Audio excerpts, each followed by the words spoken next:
Hi, Patrik. Hello. So I had this wild idea out of nowhere to try a different format of us having a conversation about what's going on in Fast Track. And I guess it was a little bit of a spur of a moment. It was a little bit similar when I wanted to do what was called later Inside Out with Jenny. It kind of just came to be, and we didn't plan anything. So we haven't got a plan right now. No plans. When did I call you? I called you on 2 days ago. Yeah, 2 days ago, and then let's go. And I booked the train, and then it's Okay, so we are sitting. Where are we right now? In Stockholm. Yeah. Yes. Nice. Okay, Nice. We're in the studio of Jonas, who is our creative director. Yeah. And we were here to do some marketing workshops, and now we said let's talk a bit as well, and let's make a podcast. Yeah, exactly. And talk a little bit about what's happening. Yeah. So I'm going to set the scene. So why are we here, and how did we end up in talking today? So we're gonna call this from 0 to 100. Yep. And I think it's a little bit of a glimpse, or going underneath a little bit in terms of change and how quickly change can happen. Okay. And we've been working in Fast Track. How long have you been with Fast Track? 9.5 years. 9.5 years. A bit more even. So yeah.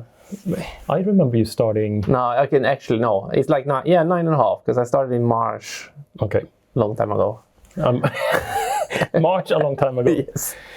Yeah, we're going to talk about that as well, because everyone needs to get to know you a little bit so that they know who you are. I think I want to restart. I think I have an idea how I want to start this. Off really good.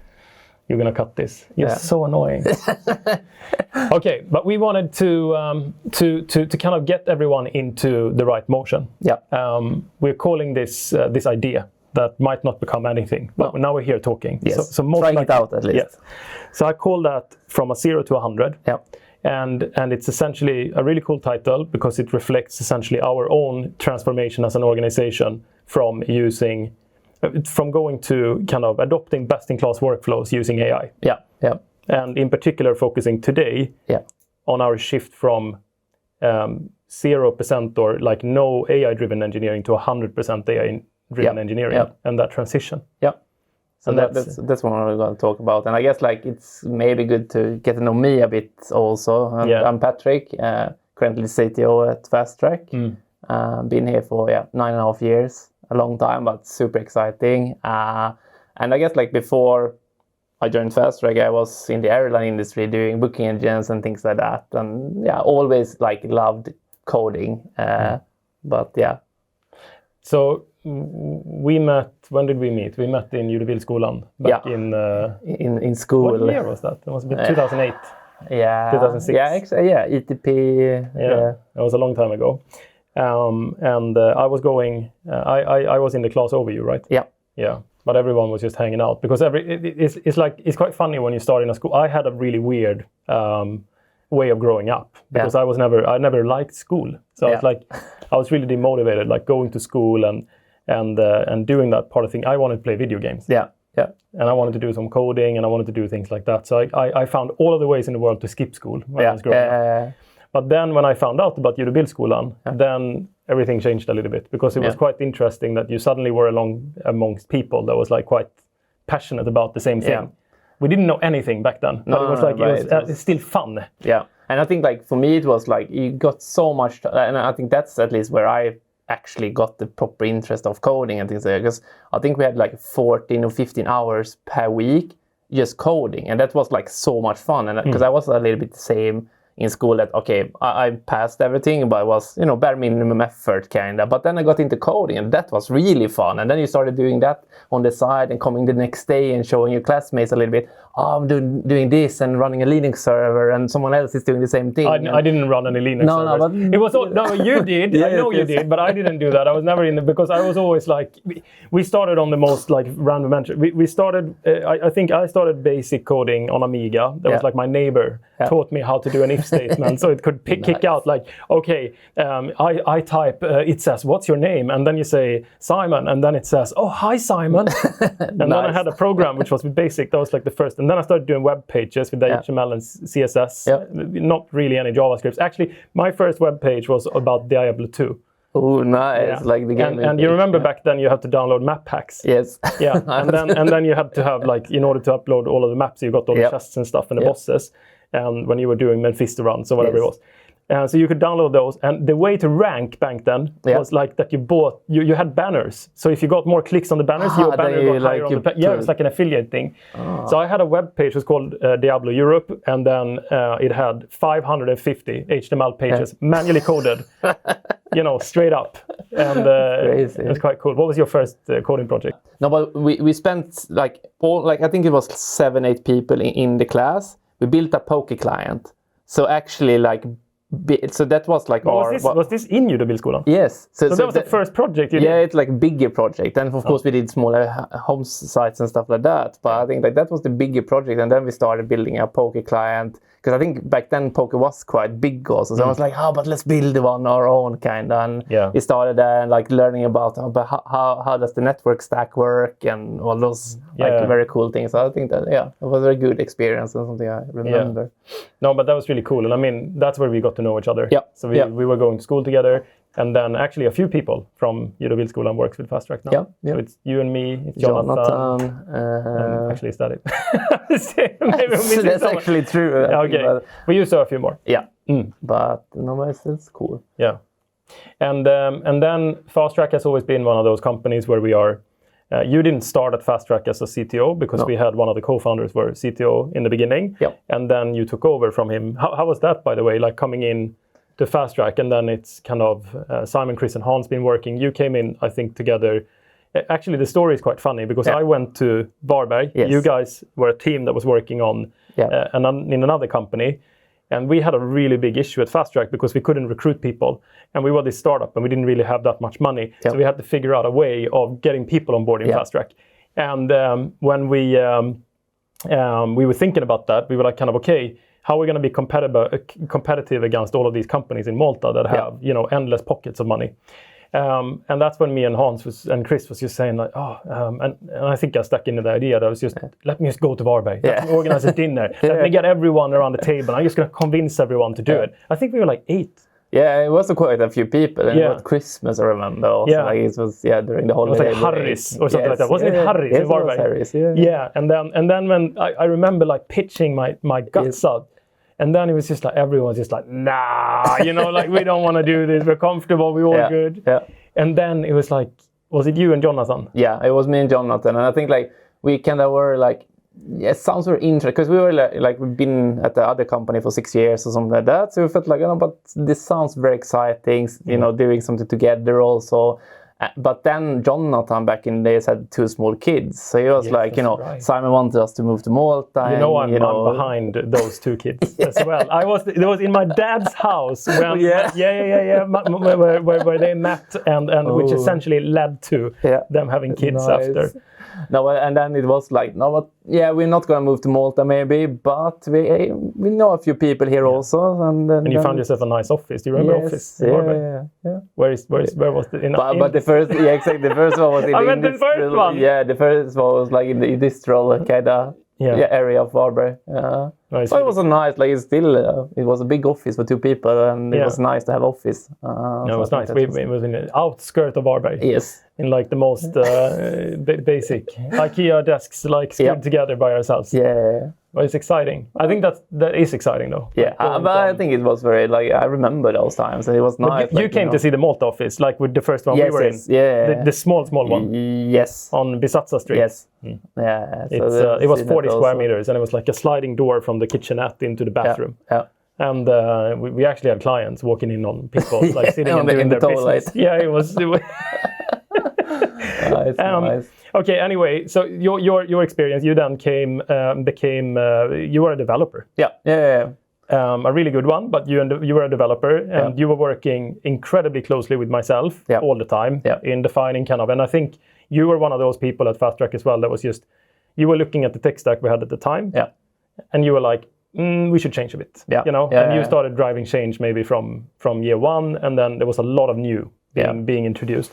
Like we started working with the real-time infrastructure that we built started from the very beginning. Yeah, that was like even when I got in, like that was built and like and there was like RabbitMQ.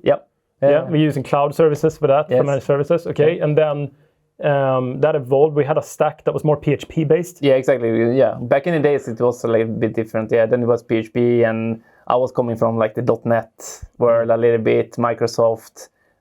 Really enjoyed like working on Macs and stuff like that, but did see like the pains of actually running PHP in production and things like that, and it took a lot of our time when we were very small also, because then you don't want to need to care too much about what happens after deploy. It should just kind of work and things like that. So, but it was always about the weight of running that as well, the servers and the slugginess and like getting the like kind of real time and like high performance. We had the conversation about .NET Core versus you know, and then Golang was like getting introduced. Yep.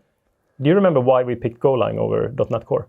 Or was it just the hate out of Microsoft? Like, we don't want to touch it. No, I think back then, like .NET Core was not really, like it was just getting kind of stable cross-platform and things like that. So it was like a little bit, everyone, or both me and Hans and the rest of the guys did know .NET from the past. So I guess that was the safe part of the bet. But then running it on Linux, running it on Macs, that wasn't really, trialed at all kind of back then, or getting started.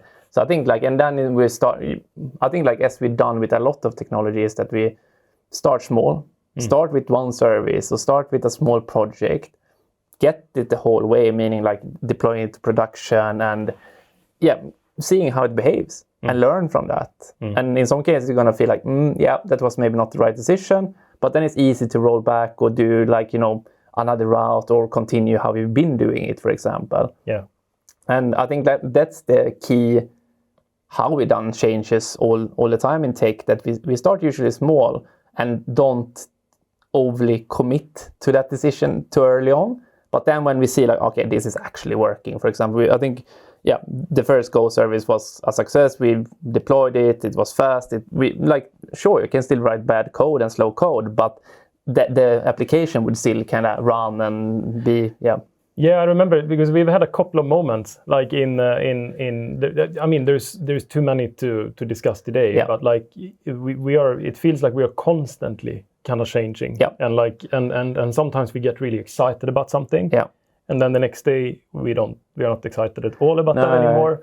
But where do you get where have you gotten your info from? Like mainly when you've been working on I want to learn about the new technology, because I mean I'm not the person that is like kind of I think a lot about how tech is going to enable us to do new things and piecing it together, and obviously I'm involved in those discussions architecturally, but I'm not the one that is coming in on a Monday and saying Simon, we should look at Elastic, or we should do this, I think it's for me, I usually use some news sources like Hacker News and other types, and I think lately it changed towards X and Twitter basically, but used to get kind of the gist a little bit, what is out there and understanding that. But then usually it's do you get a notification in the news? So new email newsletter, and you read it. Is that how it works? No, I think. Or you go in on a website and you're like, it's my kind of nightly routine. You have your 4 or 5 different forums. Okay, which one? The night routine. Yeah. You're going to bed. What happened? Like kids go to sleep. Yeah, and then then I lay in bed. Do you have any weird routines? Like it's first I'm going to have a drink, and then I'm going to like a water. I think or it's something. Quite either I fall asleep with the kids, that can happen, but else it's more going to bed together with my girlfriend, and then scrolling a little bit. And usually when I scroll, what's the first website you open? I think nowadays it's Twitter or X. Okay, that's the first so you're one. Following everyone. Yeah, and then I follow all the Frontier Labs and things like that. So people should actually follow you. If can they follow what you follow? I think you can see what you follow at least. So I think it's that, because then you get a good baseline. And then I think back in the days I still use Hacker News a lot, Reddit back in the days. So trying to use those forums and just look through a little bit what excites me, I think. And then it's that's interesting. And then I can add that to my mental kind of that I need to look at tomorrow. And is that what you do? You pin it? Is that I'm going to read it tomorrow? No, I just remember it, I think. It's more that was a good, something I need to, because I think usually then after that kind of process. How many times did you scroll and you see something and you're like, I need to go, I need to get up. Yeah. No, I need to check this out tomorrow. Now, now. It have happened a few times that oh shit, I think it, I don't remember what it was lately. I think it was a new model or something like that in AI. I was oh shit, they're releasing this. Okay, I need to get up and just try something that I really wanted to Because try. sometimes you come into the office and you're like, I had a bit of feeling last night. You know, that's the fast track way of talking about it. You had a bit of feeling last night, and that's the Swedish kind of office way of talking about it. Yeah. You know, Jonathan had a bit of feeling, or Daniel had a bit of feeling, or Patrik had a bit of feeling. Then you're excited. You know, if I'm having my coffee, and then I'm like, because most of the time when I call you from the car. Yeah. Because I just want my touch in with Patrik. So I'm sitting in the car. I don't know why I'm driving, because I'm not dropping the kids and I'm not picking them up. So actually I could walk, but I drive the car and then I call you. And then sometimes it's just like, I know it's the most exciting day ever. And when you pick up, you have this microphone, which is the weirdest shit ever. Like you have this headset, and then it's like a mic like that, like one of those that you switch off the mic and then you open, and it's 100 million decibel. So like whenever I'm like this in the car, every time I just jump back and I get like, and then I make fun of you for having that microphone. Usually, sometimes I forget it also, and then it's like, you know, hello. Okay, but the best days is when you're having a feeling. I mean, it's like then you've been up like last night, you tried something, you built a new thing. But that's something that you do that quite a bit, right? You get quite your hands, like very hands-on. Yeah, no, I am very hands-on in my day. I've always been, I think, like that's always been my thing, to try to be decently hands-on. And I think like that has been, of course, up and down. I think like like when I started, it was like just the engineer basically, but then as we was growing and things like that, I got less and less time, at least on like, you know, 8 to 5 or like whatever you work. But now I think that's also switching back. So, but I always have stayed close to the code, I think, and close to. No, but that's been like very clear in your leadership. Yeah. It's always been, you've always been a person next to the team. Yeah. That is like in there coding. Yeah, like, exactly. I want like to kind of do it like showing by example, or like just, you know, be able to get my hands dirty if someone is like just because now we're in a rabbit hole talking about your habits now. But the in this rabbit hole, what is it? What's the motivation then? Like why push? Why is it fun to push? I think it's like it's always the new challenge. I think it's like coming down to solving problems is getting me very excited, and like I think maybe also like the doing it better, or understanding about can we improve this, or can we do this in another way, or building things that is then you see it's I don't know, because I've been thinking about my own motivation sometimes around pushing and so on, and I have some weird I'm weirdly programmed, and it's probably like everything else in psychology is probably connected to my childhood. But I have this need to like just prove that something can be done that hasn't been done before. And nothing triggers me more than someone saying, oh, you know, like when you're trying to be pushed down the hole of, now we're going to do what everyone else is doing. I'm allergic. Like, no, please don't tell me that anyone else is doing something, because then I don't want to do it. Like now that means everyone else is just lazy kind of thing, mentality. We should be thinking hard and long around how to do it the best way, and then get motivated and do that. And I don't know, it's always been very, very exciting to me when you get that challenge of getting other people, you know, to get really excited about something alongside you. I mean, I think you're really good at that also, because I think that comes a little bit like you get me excited and other like people in the team excited about things, and then you're like. And then it becomes a problem or a challenge. But you're the easiest one to convince. When I'm calling in the morning, like, I know who to call when I have an idea. I call you, because I'm like, I know I'm going to get that validation. First of all, you never say no. You're like, you say no. Like, they get me right. But like you say yes in a way which is like, you're very on board with change. So it's like, as soon as like I'm coming up with like a challenge, something exciting to be, you're like, boom, you know, straight in, and you're super excited about how we're going to solve that challenge. But I think I love change. I think that's something I reflect a little bit on. I like when things changes around me, and like implementing change, or there's things going on. So we are very alike on that. Yes, we are very alike on that. Okay, and one of the change, now we're going to get into, we've been speaking probably an hour about stuff that has nothing to do with what this, but this is still exciting to like talk to you and get everyone to get to know you, get under the skin a bit. I think it's good. So now, actually, for this piece, I'm going to bring my notes, because I have a really bad memory. Because everything is just happening really quickly. But we're gonna get into what we actually wanted to talk about today. which was the 0 to 100. And we are talking about kind of a timeline that started somewhere in the mid of November. Yeah. And it takes us all the way out until kind of today or to May. Yeah. Which is now. We're filming this in May. Yeah. What date is it? That's June. June even. It's 3rd of June. Yeah. So we are in June, and we're gonna look at that's almost 6 months, but like it's a timeline. Yeah, exactly. We're gonna explore that, and we're gonna talk about how we have what we went through in transitioning Fast Track from being the kind of going into AI-driven engineering. Yeah. So first of all, we need to explain what AI engineering actually means and what it means in our context. So we are talking about essentially developers, which is, if you're looking at the Fast Track, is kind of 48% of the whole organization. And at this time, what are we, 175 people, something like that. 50% of that, or 47, 48, is directed at product and engineering. So we're talking about essentially a large amount of developers, you know, that are currently, or that were in the past writing code, and now their transition and their kind of under your leadership and the things that you have changed to now being fully agentic. So we are essentially relying on AI-driven development, which means that I'm speaking to Claude or whatever to like build for me. I'm not coding anymore. I'm supervising, you know, a fleet of agents in order to produce applications and solve problems. And we're going to come on to that. So I just wanted to start.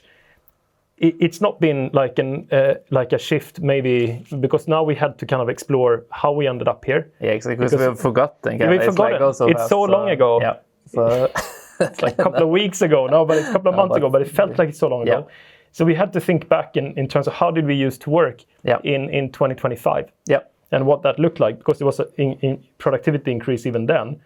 And then you said it's like AI-assisted development. It was more, and even some of the engineers in Fast Track was saying that we had some sort of version of a Claude that was sitting next to us, or what was the other one we were using? Gemini and like some other. Yeah. What platforms were you using? I think now, like, we were using all of them in the start. I think like OpenAI and Anthropic and Google a little bit. But I think like now it's, and it was like kind of a supporting. So you were like tabbing in order to like complete code. Or you were kind of copy pasting code. Yeah, exactly. Exactly. And it was like GitHub Copilot. It was like the software that we actually used for it, but then used different models and things like that. And as you said, like then it was more. At first, it was just super advanced autocomplete. Then it went into a chat window where you could at least write and get something, but it was not agentic, meaning that it was not a loop. It meant like you wrote and you got. And then you need to write again and you got something. So, but it was not solving a problem from end to end. No. So it was not like I need you to build an application that does this. No. So, it was kind of I need you. Is this a good way? Or write me a test for this piece of the code. Exactly. This function. Or this function. Can I write it in a more optimized way? Yeah, exactly. Then you could get an answer. And that would have made a huge difference in itself. And would you say that most of Fast Track was using that in some capacity during 2025? Yeah, absolutely. And I think like, everyone has had the Copilot licenses, and we did see that, everyone was using those. So did you have a favorite back then? Like which platform that you were, or did you cross between different ones? I think it changed a little bit over time because there was like so much evolution in terms of the models. Was it the same evolution for the engineers? Because I felt that I started off on ChatGPT like everyone else, but I very quickly, I think you and I had a conversation about Anthropic. And I just felt it was just much better at solving technical issues and like getting it right. I was working a lot with numbers, like like sort of forecasting, budgets, massaging, kind of, because we have a really good data repository in Fast Track and Run, how we store our master data about our licensing and like how we bill. And for me, it became like a superpower to then be able to see, all right, I want to see all of the different dimensions of how we bill our customers, the product adoption, the expansion, the contractions, the churn, and how the ARR bridge looks like, and all of those like fancy stuff that look super good. But I felt in ChatGPT I didn't really get the same result. In Claude it felt much more natural for it to solve that problem. I think like that was kind of true, or is true, or maybe not true today, but I think like back then I think like Claude the latest Opus or whatever it was back then, was really good at back then things. It was not even was it Opus? No, it was okay, in November or something. Yes, it was Sonnet, and then they released Opus somewhere in the end of year, I think. But I think just to touch on that a little bit is that I think there is still a race, and I think like maybe today if we talk about models, maybe GPT 5.5 is a little bit better at coding, but you also learn how the model is doing and how it actually behaves and things like that. So you know its quirks. So I don't think it's always maybe good thing to just switch all the time. No, exactly. I don't want to stay in the models. We get into that because it's easy to like. I think what's very clear is that people are developing habits. So it's like if I get very like comfortable in the interface that I'm in. And then I keep using that, and then you jump over to something that is a bit annoying. So but also, I think it's still like you still get used to the model also, how it responds to you, what type of output you get from it. It has its own kind of personality a little bit, and then you enjoy that. But let's get here. So then it seems like something happened in Fast Track in November. I mean, we don't know exactly when it happened, but at some point in November, you started getting exposed to kind of Claude Code and CLI and full on. And I think like that's like, I think it was like Anthropic did release a new model. I think it was either Sonnet or because that's Opus. usually how it starts, right? You get that. And like I've always been used, or as we said like before, that we used different models and things like that. But that moment, and I think they released Claude Code, or they had released Claude Code, but I tried it, but it didn't work too well. Released a new model, and then it's like, oh, now it actually, I can tell it to build a feature. And I kind of get something out of it. Or I can tell it, like, can you write the test for the whole feature, for example? That actually get out the expected output of it. So just in context, like you have always been developing. I mean, you've always been in the code. How much time you've been able to spend on coding is very different than maybe what it used to be in the past. It's less and less. But it feels like you've always been part of building the Fast Track ecosystem and architecture in some capacity. And I'm typically contacted when I have an idea. Sometimes when it's premature, like before it's like ready to reach the rest of the organization, we talk. Then you help me like kind of prototype something very quickly and test something so that we can throw it away. Because it can be very disruptive, coming with a lot of ideas all the time. So you become a little bit of a filter for me. We can try some stuff. And so that's just a bit of context. You used to write quite a bit of code. But then suddenly, like in November, then you started feeling that, oh, wow, like these models are actually, they're quite capable, can solve a problem.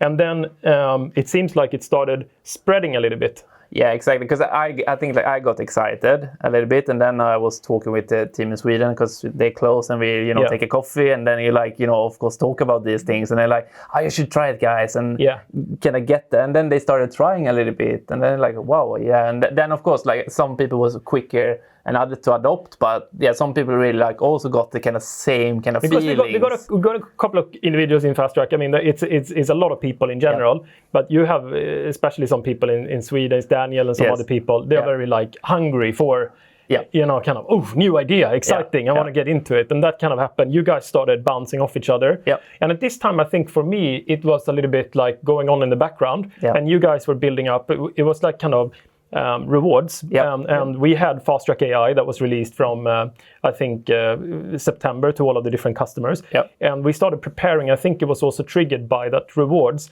was being prepared as a fully kind of functional that you could administrate and build anything in rewards using Fast Track AI.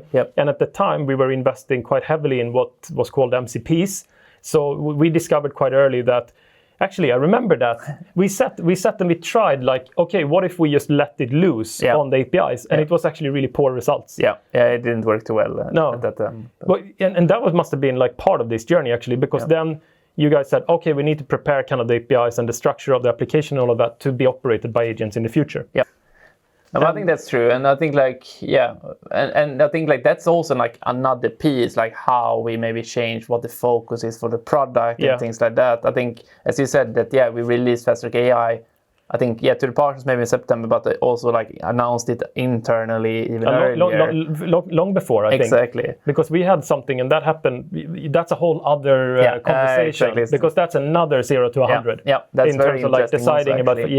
We should talk about that sometime. But now we talk about kind of the AI engineering and shift to kind of these workflows. but that was a core driver. And I think as an organization, I always felt that if we are going to transition this industry into working in a new way, Fast Track is going to be lead the charge, to build what's next. Right? We need to be the ones that are adopting these technologies beforehand, so that when we are delivering it to the next person, we already know what challenges and things are coming by. And this is a little bit also what triggered this conversation, so that we are talking about the change that happened on our side.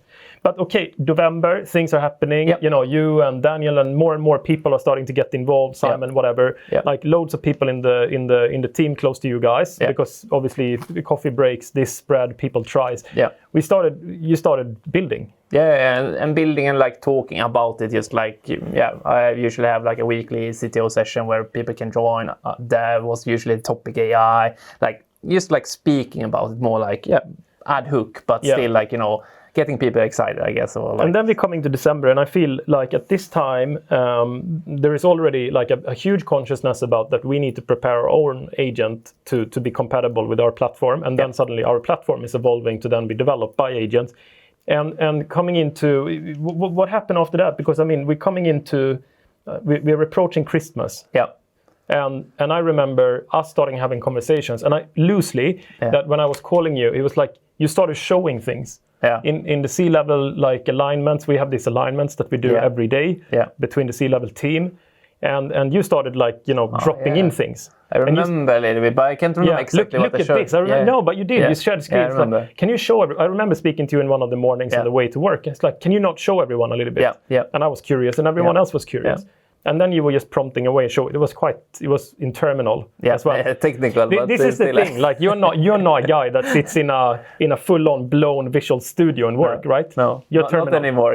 Now it's terminal, and I think like so now it's a little bit where we are today, but like I think last week I uninstalled the VS Code, for example. Did you? Yeah, just because I wanted like but it's a closed chapter, so I think that's gosh. like so now I used like you said that it's like just I think Sublime maybe you used in the back in the day. Yeah, but that was like back. Yeah, but that's something that's what I want nowadays. Because the only thing I want to be able to do is open a file. I don't want anything else in that editor anymore. I want to write in a terminal and. But you influence me as well, because I'm coding in terminal. I don't have Visual Studio. I don't have any of that stuff, right? But it's been.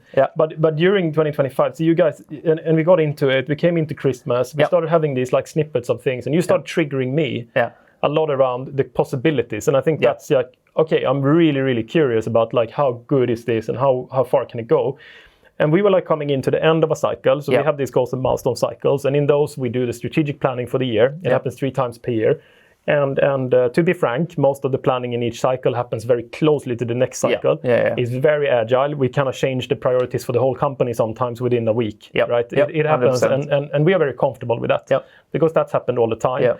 And some people find that frustrating, but we find it great because we have, I don't have that. We can have the right focus. I think things changes. And when you're like a C-level team, and like you're sitting and especially like when you have 170 people in the organization, and you're trying to drive change, it's only those few moments when you can actually go, all right, I want to engage the whole organization around something. The last thing I want right now, when the world is changing so much, is that I start developing this plan.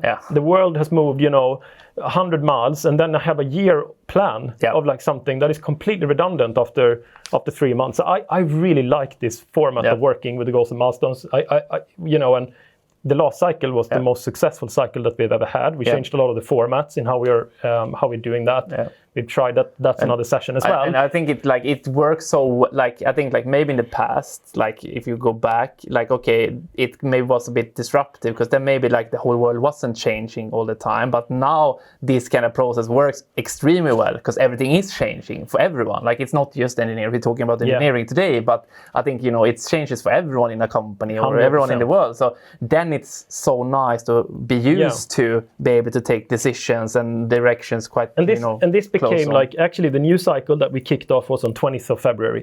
So essentially we spent now a couple of weeks in January. Started thinking about okay, how how are we going to get everyone behind in terms of like what's next? And we were also finalizing a cycle. So we had a lot of focus on Fast Track AI and everything that we were developing. But then we came towards the end of the cycle, we started planning the new cycle. And at that time, I remember it happened quite quickly, but at the same time, we had these small sessions in the leadership where we were exploring. You were still pushing and kind of this organic change that was just happening by pure curiosity across the team. People were just curious about technology and doing that. And that's a little bit like what happens often in Fast Track as well. But then it came into the planning. So I mean, in between kind of the first, it was like second week of February or something like that. We essentially said that the core focus for the business right now is to adopt an AI native approach as a company. Exactly, across all teams and everyone. But it wasn't just like internally. We said that this needs to happen as much as how we are working. But the funny thing is that we didn't just speak about the engineering. We spoke about every team in Fast Track. And we said like everyone, like whether it's people and culture, whether it's integrations, whether it's partner success, whether it's anyone, everyone needs to be on board with this and reimagine all of their workflows in order to ensure that they're working in the most efficient way. But one of the main topics was, of course, engineering. So we said, I remember that conversation because I called you up and we were discussing, I think it happened a little bit later, but everything triggered when you said, I haven't written a single line of code in the last 3 months. And I think that was most likely January then, because I think like November and then January. So so November, December, January. That's matching perfectly. Okay, so we set out that we're going to shift to an AI native approach and adopt the best in class workflows across the organization. We kicked off. I remember when we sat down and we were talking about this change that was about to happen. We were also very conscious about the fact that so many people are going to be asked to question their entire identity. Exactly, because it was like we did it was for the whole company, but there was a lot of focus on engineering specifically, because we were feeling that as you say, like, okay, but they are doing something today that maybe will not, like, that they've been doing for years and years, and that's coding. And we maybe telling them, essentially you're saying like, I've been coding for 20 years. Exactly. And then tomorrow you're telling me I'm not going to be coding anymore. It's a tough one. Right? But we also said, like, in the leadership, because this is when we have a team, right? And that's so important. Like, first of all, the whole leadership layer in Fast Track is very technical. So we are, everyone is very technical, but not the least, you and I have an engineering background. You're kind of a developer in a CTO seat, right? And so we kind of said straight away, this is going to be tough, this is going to be something we need to be conscious about. We need to develop a strategy on how to make that happen. You and Juan, you had you had another mission going on at the same time. We have just hired a director of engineering to help us, with let's say the people growth plans in tech. And we said at the time we need had a very strong product and tech strategy that was launched, and then we needed a follow-up on that. And that was something that we were going to launch in the beginning of the year. I remember it getting delayed for some reason. I don't remember why, but we were like a little bit behind, or there was some travel plans or something didn't work out. But then we had the goals and milestones reveal, which we call it. And that was scheduled for the 20th. And I remember in that meeting, we were talking about, okay, how are we going to do this shift? And then we said, maybe this is going to work out great, actually, because we do the goals and milestones reveal. We tell everyone about the strategic change that are going to happen. And then you will follow up straight away with the week after, together with Juan, together with all of the teams, and sit down and talk about the tech and product strategy. And you did that in 2 parts, I think? Exactly. So we did like the whole presentation and open up for question, but we also had a specific Q&A session also the day after, just so everyone can reflect and like actually, get their kind of, and I think that was really smart, like, because what we did was that obviously we leaned on the fact that I could present the whole company strategy, right? And I could put this in context, and I could attach all of these different changes that are happening. And also get everyone, because I remember putting a statement on the screen, which was that Fast Track needs to continue to be the benchmark for innovation in technology and in culture and technology.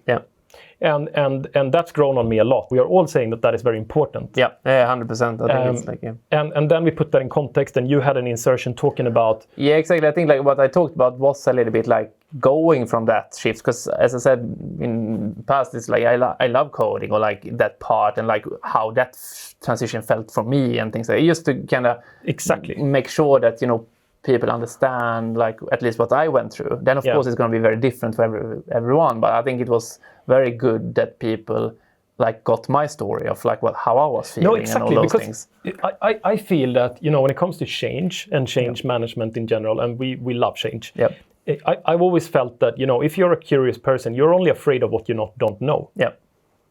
That's typically what it looks like. So if I'm like, when I start becoming protective and defensive about what change is coming my way, it's typically out of a fear, out of not knowing.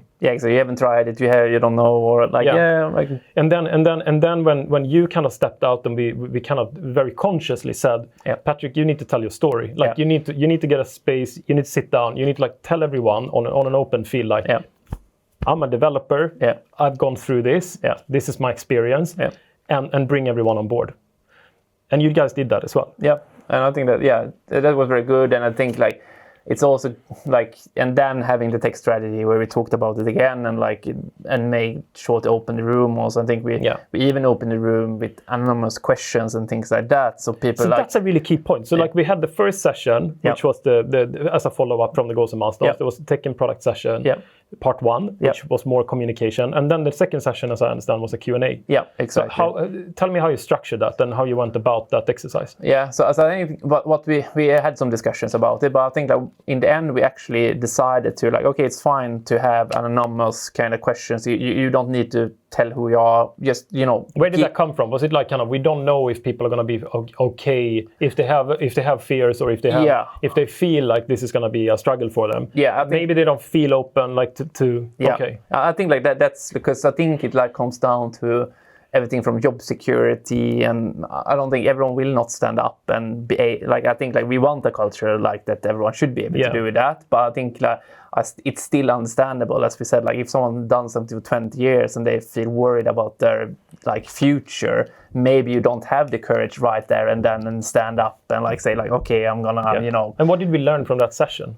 I think like we learned that the fears are true in some sense. Like I think like there's a lot of, you know, positive and things like that, and people excited, but there is also like actually people worried about, am I gonna have a job tomorrow, or like, you know, in the future? Do you think it was like? Do you think a lot of people were thinking that? Or was it more?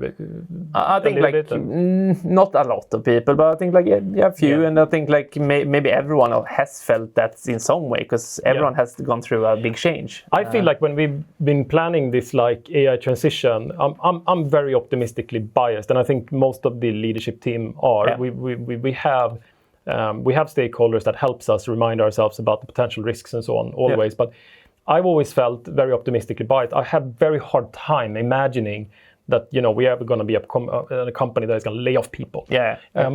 But at some point, I was like thinking that no, I feel such a strong belief in this change that if we don't change, we're going to get changed. You know, sort of.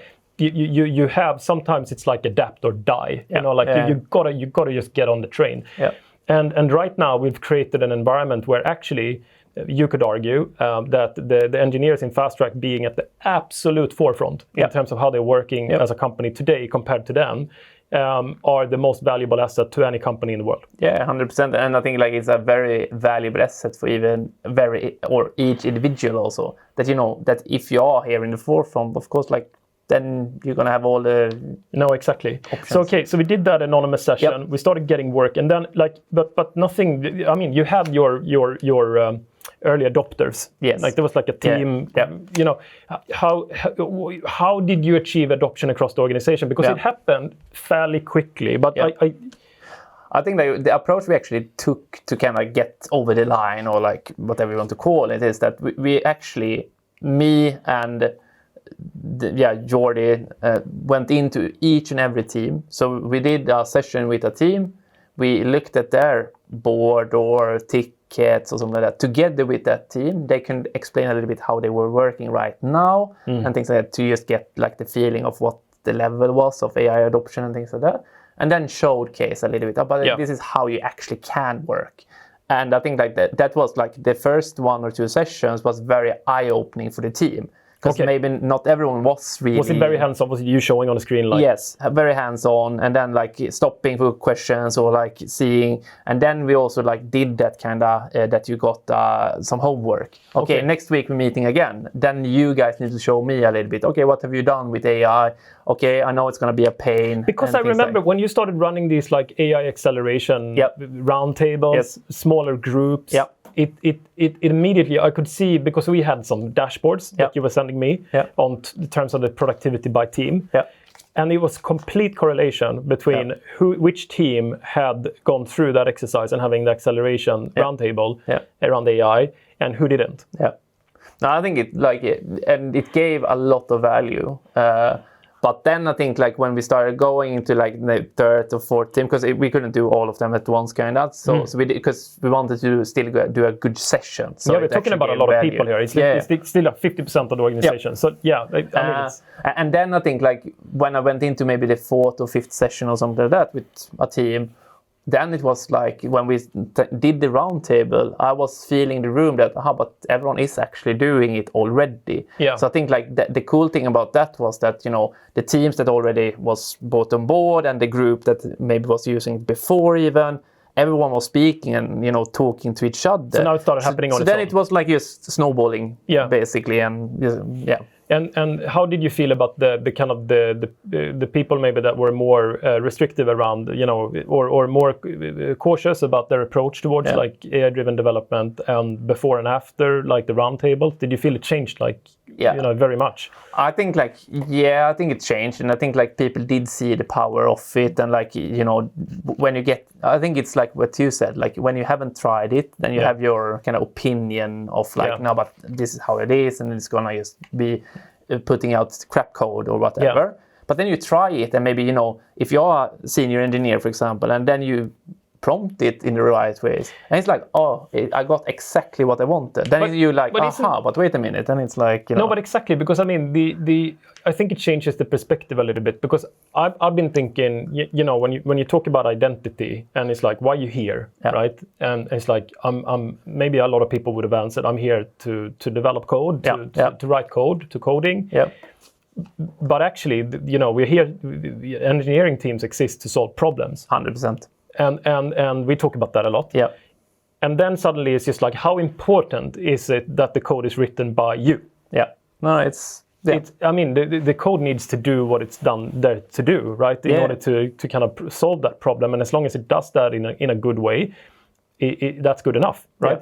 And then, so I mean, it's the same. Like, you know, we're experiencing with AI, whether we are writing content or you know, authenticity is important when we're publishing content, of course. But by the end of the day, I think it's more about, you know, if I'm a newspaper, I'm trying to publish an article. It's about me getting access to the insights that is being shared. A lot more. You can see it now. Like pretty much everything is drafted and written by AI in a way. So you're getting used to it, and it's like it's more about the content and what is the message you're trying to get across.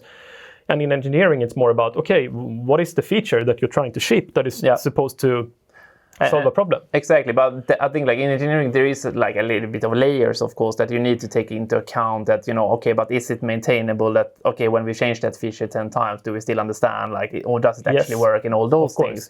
But when so how do you solve, was that a problem?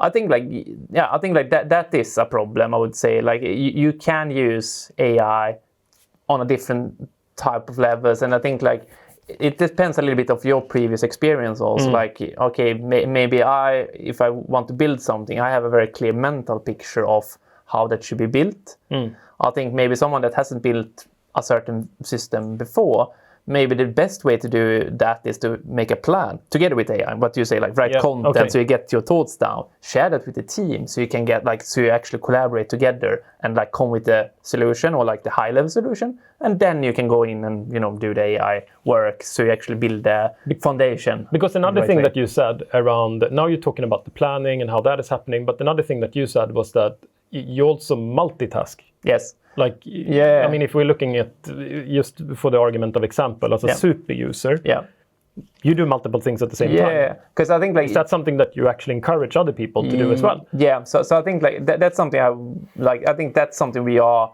like trying to get more and more adoption to, because I, at least how I work, or like how I feel when I'm working, is that if I would run just one agent, it can be a very hard problem. But when you like, it's a lot of sit and wait. Exactly, it's a lot of sit and wait. So you just like, and then you start looking out the window, like, you know, or like there's someone writing you on Slack, and then you like completely lost it a little bit. And I think that's usually what I do is like, I usually work on one hard problem, and then you like work on 2, 3 a little bit easier problems that doesn't need too much mental kind of capacity to actually, you know, but then it keeps you in the flow.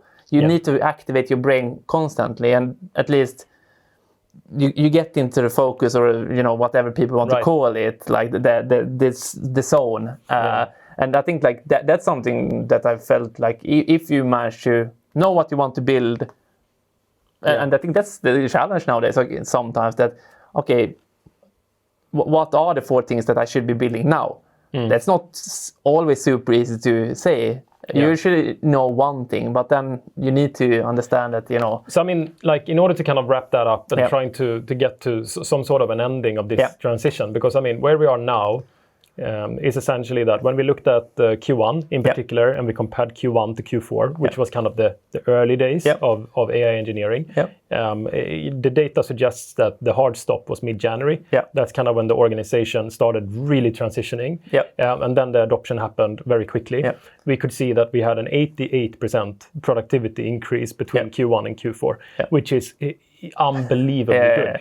But now when we're looking at the data, and we're looking at, you know, kind of the first 5 or up until June, essentially, first 5 months of the year, the productivity increase is actually 158%. So essentially it's just increasing.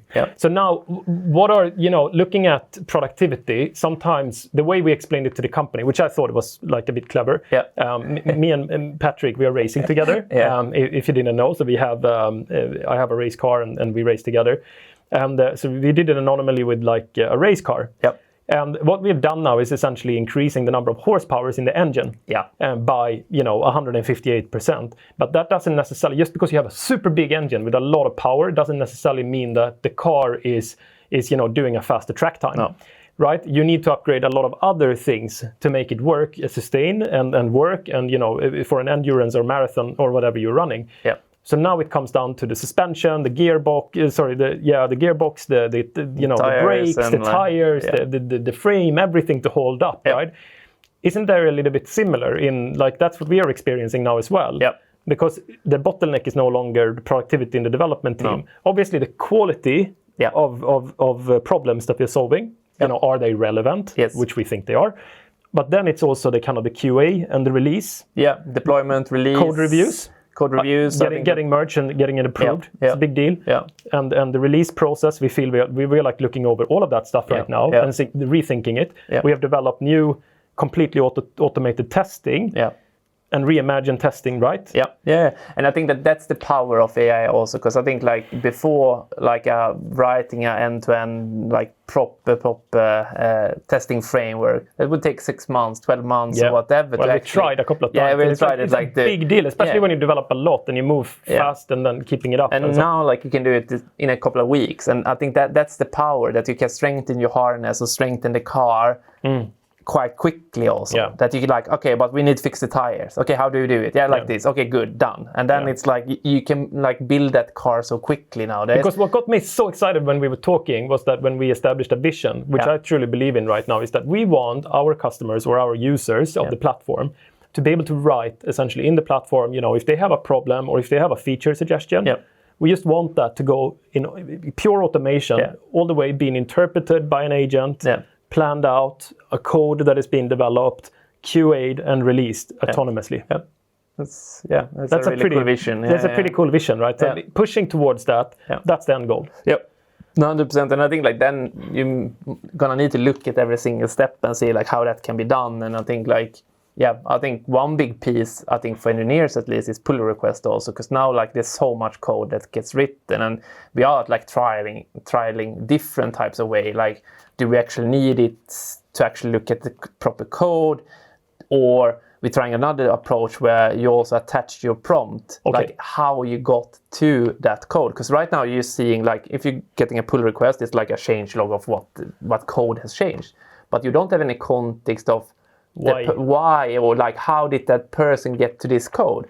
So there is some software. That would be a question you would ask when you do a code review, right? Exactly. What did you think here? Yeah, exactly. Why this solution? So what we're trying is, there are some softwares out there that you attach the prompts that was used to actually produce the code, because then you can actually ask the AI the questions like, but why was this person thinking like this here? No, but he was researching and learning about this thing, for example. So it's like, that's very exciting to kind of look at those. So I mean, we have a mountain of work that we need to do now in order to kind of move the harness to the next dimension. I mean, it's like, but then at the same time, just like the people piece and just like ending on the people or like discussing the people piece a little bit.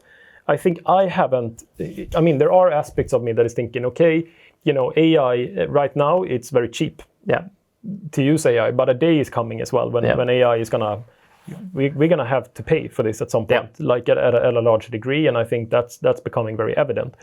And I mean, it's changed for us. It's changed quite a lot. The productivity boost and the amount of value that we're delivering right now, and you know, the headcount plans they've completely changed in the organization. I think we are much more inclined now to upskill and to kind of repurpose and like kind of move people around and create new type of organizational structures. And we are thinking about like changing pretty much. We are open to change anything in the organization. You talk a lot about, we need a new, like I guess the developers that were really high performing in the past. I mean, everyone is performing really well in Fast Track in general, but you see new skills emerging.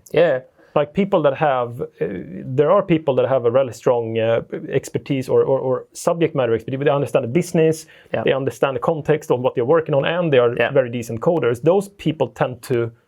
exactly, because I think it comes down to like, if you understand maybe how you deliver value on your own a little bit, that's a very high value kind of skill to have right now, because maybe it's not always clear, as you can do so many things. If you then can decide a little bit yourself also, but this is actually going to give value to our partners or to the organization, then you're going to be able to deal even more. It unlocks even more. So I think that's super cool. No, because that feels like, for us right now, I think it's like we invest in the company right now. I don't think we have not imagined. We imagined that we had to grow the tech team quite a lot this year. That was like that was the starting point from last year. We're going to have to hire a lot more engineers, and it's hard to find engineers that are really good. It takes time to onboard them. But now we feel like actually we can get that boost, you know, by kind of the AI capabilities that we have. We can kind of multiply ourselves and our engineering kind of power without having to hire people. And I think that's really exciting. Exactly. I mean, and instead like work exciting. Much closely together to like see how we can. And this is like becoming now like interesting from a leadership perspective, because now you're starting to look at, okay, like strategically in the past we've been planning for an organization that is growing. You know, we're planning for an organization that goes from 170 to 200, 250, 300 to 500 people. And like, what does it mean in terms of the evolution of leaders? What does it mean in terms of evolution of people? But right now it becomes a little bit different focus. And exactly. And I think it's super interesting. I think like I usually try to think about that a little bit myself, but also like looking at other leaders in the organization. But, you know, now maybe an hour of my time means that I could do 5 things for agent instead of doing something else. So so the cost of opportunity is like, you know, like the opportunity lost of, you know, certain organizational complexities or challenges that you're dealing with, which is going to be a cost of having a large organization as well. The smaller and leaner you are, the quicker you can move, and the more and all of those different things now multiply. So if you're having an engineer that is working on 5 different problems, and you've got a team with 5 people that are working on a product, and then then you're not having an efficient organization. You're stopping, you know, not 5 developers, but you're stopping, you know, 50 different features that are going on. Exactly. And I think it comes down to meetings, everything basically. That like, okay, if you're having because if you have a 1-hour meeting with 10 engineers, but that's 100 or 50 people, or, you know, like in the past, for example. So I guess what we are thinking right now is that we need to build an organization that is where we're really investing in people, empowering people to be able to make their own decisions, to be able to drive work forward and deliver value on their own, rather than creating all of these different layers of oh, we need, Fast Track has been quite far away from Scrum Masters and stuff in the past. But, like the role of a producer, the role of smaller teams, tight team units that understands the customer, what they're trying to deliver, all of that becomes super important in this. No, setting the vision, and then you have people. That's quite interesting. I don't know. I'm afraid we're gonna have to change SD card on this camera soon, but. I wanted to touch on one more thing, and that's the producers and the designers.